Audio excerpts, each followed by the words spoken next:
Dang, Cancer.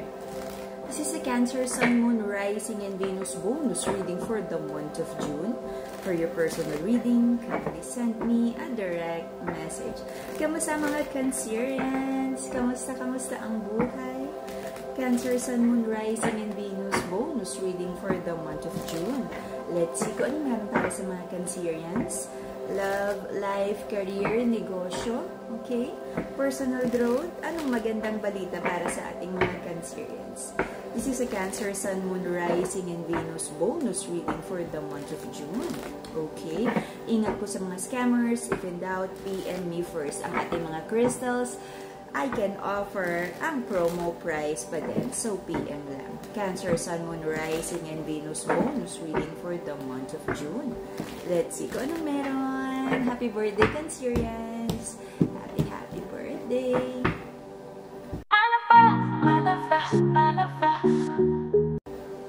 Queen of Cups in reverse. The feminine in this connection is already holding back her offer of love. Nagkakaroon siya ng mga realization na parang kailangan naman ng reciprocity or equal give and take. Okay? It feels like, sabi ng feminine, for now, hold back muna ng offer of love. Napapagod na siya. But hindi ko naman nakita na nakakat ang connection. It's just parang limited yung time, limited yung effort, hindi na ganon yung love na ibinibigay. Ang daming disagreement, sabi ng feminine, ang dami ding mga unsettled na differences in the past. Okay? So, napupuno ng resentment ang connection na to.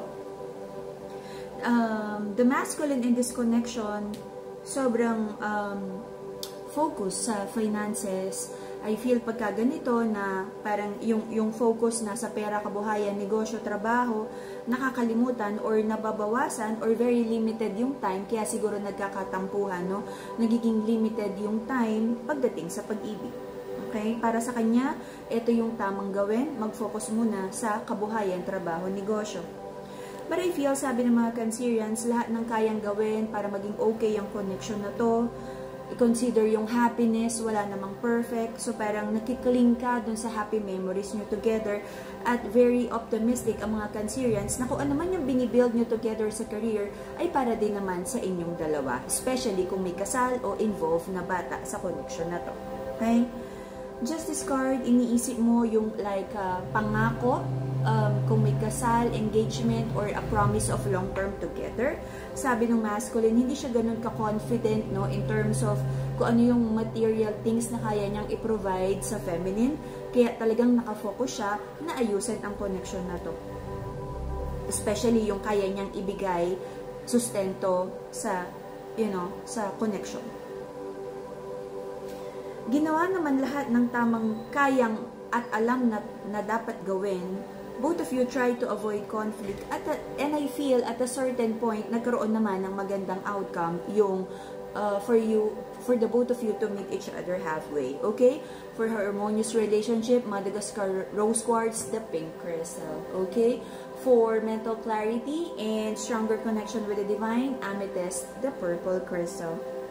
I feel nagkaroon ng alat, no, pagdating sa relationship and money. Meron kang hinihintay na wheel of fortune or favorable situation para sa'yo. Sometimes, the Cancerians feels parang tinamaan ang self-worth, okay? But may nakikita ako dito na may dumating naman na blessing, but parang sobrang naging magastos. Hindi napahalagahan yung mga blessings ni God. Hindi na ialat ng tama.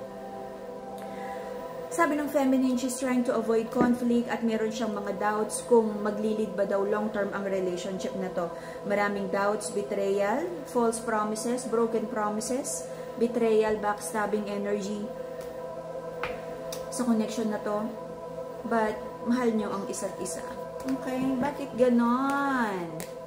Hindi mabubuhay ang relasyon ng pag-ibig lang. May mga kailangan dapat ayusin para magkasundo and para mas maging matatag ang foundation ng connection na to. Okay? Pagka love lang ang dahilan kaya kayo nag-stick together, eventually madedrain yung feeling of being in love na yan. Dapat nagkakasundo and you pour in each other's cup. Yung parang reciprocated ang pagmamahal, okay? At meron tayong tinatawag na love bank. Pag ang love bank nadidepositohan ng good memories, umaangat yung deposito. Pag laging nag-aaway, nagkakaroon ng withdrawal. At pag mas marami ang away at walang harmony, may mga trust issues, nadideplete yung savings at nababankrupt yung love. Kaya nga minsan biglang naghihiwalay, okay? So, the reason for the reading is, like, binigay naman lahat ng kaya, but I feel hindi pasok sa standards and expectations. Nagkaroon ng feeling of parang nagkatabangan or nawalan ng gana sa bawat isa because of dishonesty, nabunyag na dishonesty sa connection na to.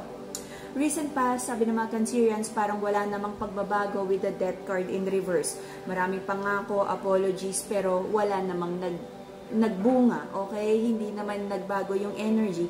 Ganon pa rin yung mga trust issues because may pinanggagalingan naman yung trust issues, okay?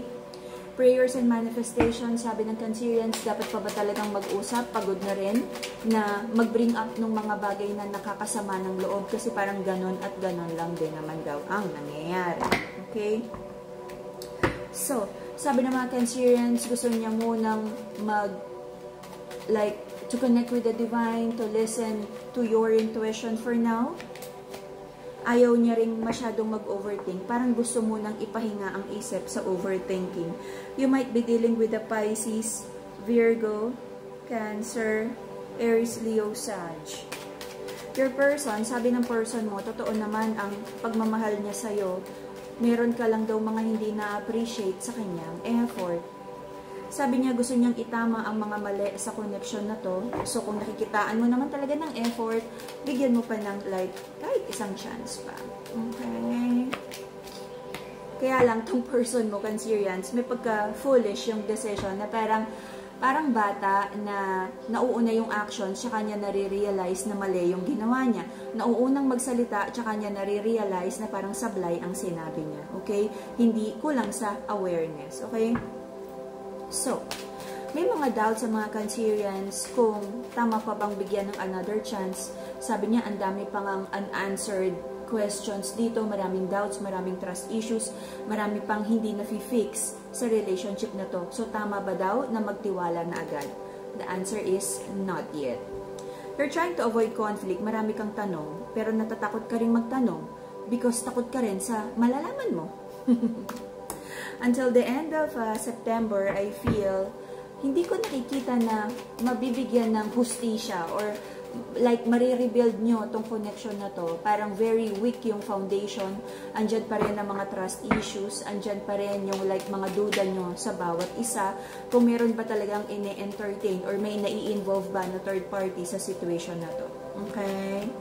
Sabi ng masculine, para sa kanya, ginagawa niya yung best niya. At pag ganito yung energy na hindi naman willing na tignan ko ano yung pagkakamali sa kanya, paano nga ba mababago ng isang tao ang pagkakamali sa kilos or ways of yung habits kung hindi naman siya willing na makita kung ano talaga ang mali sa kanya. May pagka-stubborn yung masculine.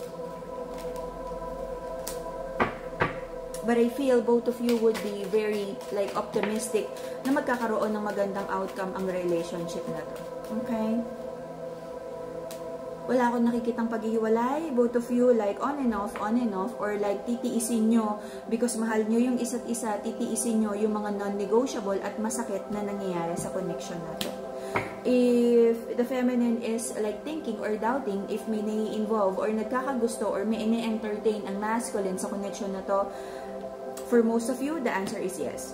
Okay? For manifestation of abundance, Brazilian citrine, the yellow crystal. Okay?